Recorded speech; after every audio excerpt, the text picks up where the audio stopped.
अगर इनको मालूम हो जाए कि क्विट इंडिया का नारा एक मुसलमान ने दिया था तो वो भी नहीं बोलेंगे। वो बानो इस देश की बेटी है या नहीं?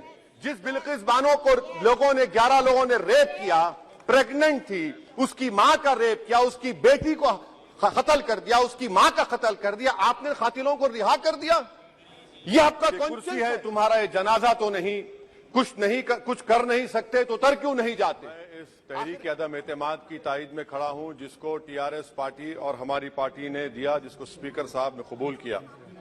सर, मैं 11 पॉइंट आपके सामने रखूंगा जो मैं बताने की कोशिश करूंगा कि क्यों हम इस तहरीक अदम एतमाद की तायद में और मोदी हुकूमत की मुखालिफत में खड़े हैं। सर, हालिया दिनों में हमारे मुल्क में ट्रेन में एक वर्दीपोश दहशतगर्द ने अपने सीनियर मीना साहब का कत्ल करने के बाद ट्रेन के कंपार्टमेंट में जाकर नाम पूछकर, चेहरे पर दाढ़ी देखकर, कपड़े देखकर उनको कत्ल कर दिया और उसके बाद उसने कहा कि इस देश में रहना है तो मोदी को वोट देना पड़ेगा। मैं हुकूमत से जानना चाहूंगा कि क्या ये अक्सरती तबके की एक्सट्रीमिज्म और रेडिकलाइजेशन की बेहतरीन मिसाल नहीं है? और अगर है तो फिर हुकूमत इस पर क्या करेगी? सर, हमारे आइन में, संविधान में लिबर्टी ऑफ कॉन्शियस को लिखा गया तमहीद में, यानी जमीर की आजादी का जिक्र किया गया है। मैं हुकूमत से और खास तौर से वजीर आजम से जानना चाहता हूं कि कहां गया इस हुकूमत का जमीर, कॉन्शियस जिसको अंग्रेजी में कहते हैं, जब नूह में 750 इमारतों को बगैर ड्यू प्रोसेस फॉलो किए उनके इमारतों को मुनज़्ज़म कर दिया गया, और इसलिए कि वो मुसलमान थे, पूरे के पूरे इलीगल थे। इसीलिए पंजाब की हाईकोर्ट और हरियाणा की हाईकोर्ट ने कहा कि ये एथनिक क्लेंसिंग है। इसकी एक बेहतरीन मिसाल है उस हुकूमत की। तीसरी है कि इस मुल्क में एक नफरत का माहौल, बल्कि एक आतिश को पैदा कर दिया गया, मुसलमानों के खिलाफ नफरत का माहौल। ये इनका ये 9 साल का इनका ये कारनामा है। तीसरा सर, मणिपुर के ताल्लुक से कल बड़ा लंबा जवाब वजीर दाखिला ने दिया। सर, आसाम राइफल के ऊपर केस बुक हो जाता है, एफआईआर हो जाता है। क्या हो रहा है वहां पर? कहां गया आपका कॉन्शियस, कहां गया आपका जमीर, जब वहां की महिलाओं की अस्मत रेजी की जा रही है? और आप मुख्यमंत्री को नहीं हटाना चाहते इसलिए क्योंकि वो कोऑपरेट कर रहा है। सर, मैं हरियाणा और मणिपुर के वजीर आला के लिए किसी शायर ने अच्छा कहा था कि कुर्सी है तुम्हारा ये जनाजा तो नहीं, कुछ कर नहीं सकते तो उतर क्यों नहीं जाते? आखिर कहां गया? उन ताबूतों में खो गया कि आपका कॉन्शियस, आपका जमीर, जहां पर 50,000 लोग बेघर हो गए, यानी 6 लाख हथियारों को लूटा जा रहा है। आखिर कौन सा आप इंचार्ज वहां पर हैं? सर, चौथा पॉइंट, हिजाब को एक मसला बना दिया गया और मुस्लिम बच्चों को तालीम से महरूम कर दिया गया। क्या ये आपका लिबर्टी ऑफ कॉन्शियंस है? कहां गया आपका जमीर?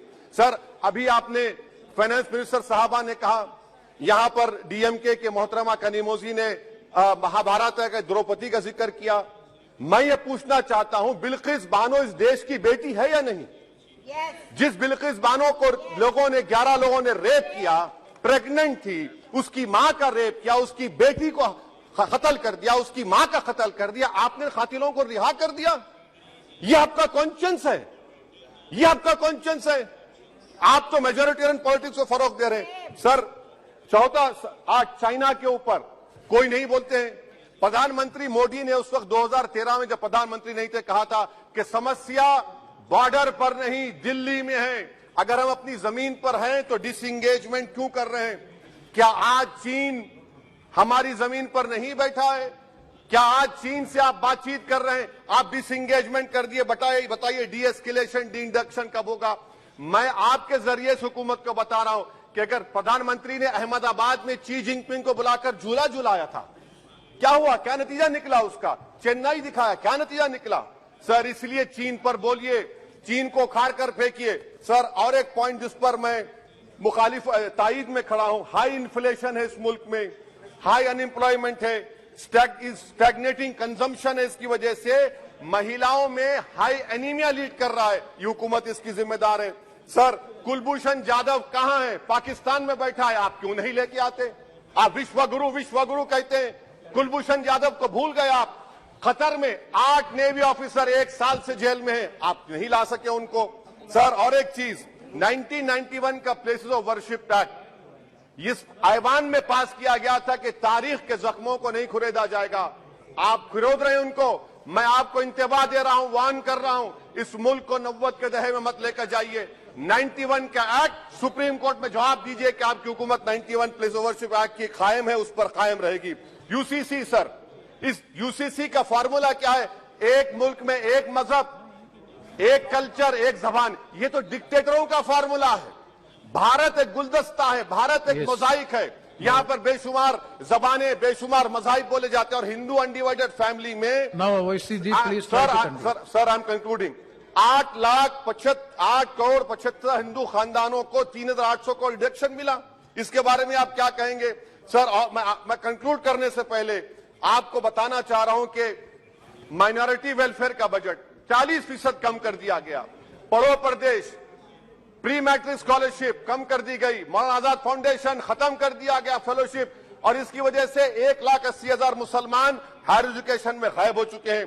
सर, मैं इख्तिताम में कह रहा हूं कि पसमानदा मुसलमान से प्रधानमंत्री को बड़ी मोहब्बत है। ये कौन सी आपकी मोहब्बत है पसमानदा, जो आपका एक मुसलमान मिनिस्टर नहीं है वहां पर?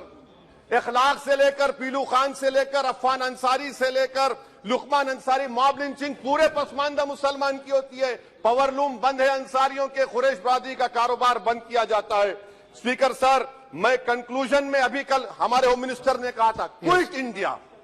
अगर इनको मालूम हो जाए कि क्विट इंडिया का नारा एक मुसलमान ने दिया था तो वो भी नहीं बोलेंगे। वो नहीं मालूम था उनको। उसका मैं कंक्लूड कर रहा हूं, उसका नाम यूसुफ मेहर अली था सर। यूसुफ मेहर अली ने क्विट इंडिया का नारा बनाया, जिसको महात्मा गांधी ने सारे देश में एक पैगाम किया। मैं कंक्लूड कर रहा हूं सर, इस देश में अगर आज क्विट इंडिया करना है तो कहना पड़ेगा चाइना क्विट इंडिया। जो गौ रक्षक है, जिसका नाम मोनू है, वो आपके लिए मोनू डार्लिंग बन गया है, उसको कहिए क्विट इंडिया। सर, जो लोग तुष्टीकरण की राजनीति आप कर रहे हैं, आप हिंदू अक्सरियती लोगों में हथियार बांट रहे हैं, ये आप देश के लिए खतरा पैदा कर रहे हैं। कंक्लूडिंग, इसीलिए हम आपसे अपील कर रहे हैं कि हुकूमत से कह रहे हैं कि आप जो सियासत कर रहे हैं इससे नुकसान देश को होगा। प्रधानमंत्री जब खड़े होकर जवाब देंगे, हम उनसे पूछना चाह रहे हैं, पॉइंटेड क्वेश्चन है, क्या देश बड़ा है या हिंदुत्व गोलवालकर की आइडियोलॉजी बड़ी है? मैं इस तहरीक अदम एतमाद की तायद में खड़ा हूं और हुकूमत की मुखालिफत में। सर, एक आधा मिनट सर, दो लोग, दो महाज है इस मुल्क में, एक चौकीदार है, एक दुकानदार है। एक चौकीदार है, एक दुकानदार है। जब जुल्म हम पे होता कोई मुंह नहीं खोलते। यूएपीए का कानून अमित शाह ने लाया, इन दुकानदारों ने तायद की। आज उस यूएपीए का कानून में 83 साल का बुढ़ा सिपर खत्म करो, सिपर नहीं होने से मर गया। आखिर कब तक दुकानदार और चौकीदार हमारी लाशों पर सियासत? सर, हम कंक्लूडिंग, कब तक सियासत करेंगे? अगर आप जुल्म के खिलाफ आवाज नहीं उठाएंगे तो आपकी दुकानदारी नहीं चलेगी, चौकीदार को पकड़ेंगे, तीसरा महाज करेगा। शुक्रिया सर।